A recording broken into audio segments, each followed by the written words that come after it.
Hi guys! Welcome back po muli sa ating YouTube channel. Kung ikaw ay bago pa lamang po sa aking YouTube channel, please like, share, and subscribe. At huwag na huwag mo pong kakalimutang i-hit ang ating notification bell para lagi ka pong updated sa aking mga ilalabas na video. Magbibigay ako ng top 10 na neutral gel polish. Ang unang neutral na gel polish na gusto ko is mga jelly. Parang sa Korean, yung mga parang kakulay lang ng kuko.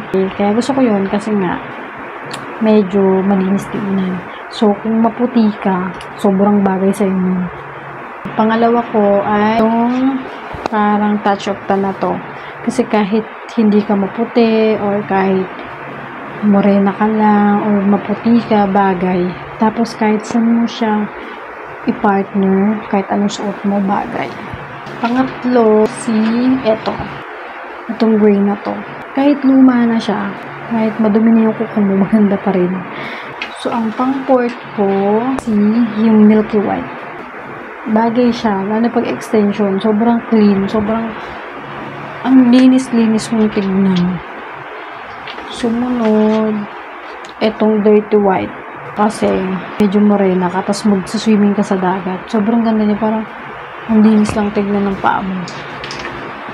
Sumunod, ito yung parang baby pink. Ayan, gusto ko to. Kasi, malinis lang din siyang tignan. Pang-anim, itong gray na to. Itong light na gray. Hindi siya gray, parang cream. Pero siyang cream na parang nagpipink, na parang white, ganyan. Parang gray. Sunod itong white siya na nagpipink. Baby pink siya na nag-white pala. So, yun. Gusto ko din to. So, dito sa favorite ko kasi sobrang linis siyang tignan. Sumunod, itong parang nagbo-blue. White siya na nagbo-blue. Parang sky blue yan. Favorite. Gusto ko din ng mga gantong gray. Yan.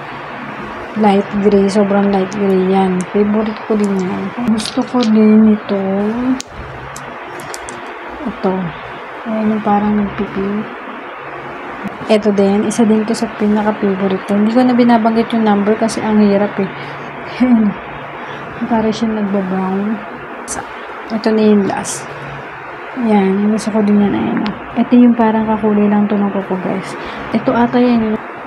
Yan yung nasa kuko ko. Yan. Gusto ko kasi yan. Yung parang kahit pag humaba siya, hindi halatang humaba, umusog na yung kuko mo. So, kaya ako siya gusto. Nagugustuhan ko na yun ngayon kasi nga kahit anong suot mo, anong partner mo, kahit anong forma mo, okay lang. Ito na nagtatapos yung ating video. Sana ay kapulot ka ulit ng bagong aral mula sa akin. Kung ikaw ay bago pa lamang po sa akin YouTube channel at nagustuhan mo itong video to, pakiclick naman yung like. At syempre, wag na wag mong kakalimutan mag-subscribe at i-hit ang ating notification bell para lagi ka pong updated sa aking mga ilalabas na video. So, yun lang naman guys. Thank you for watching. Bye!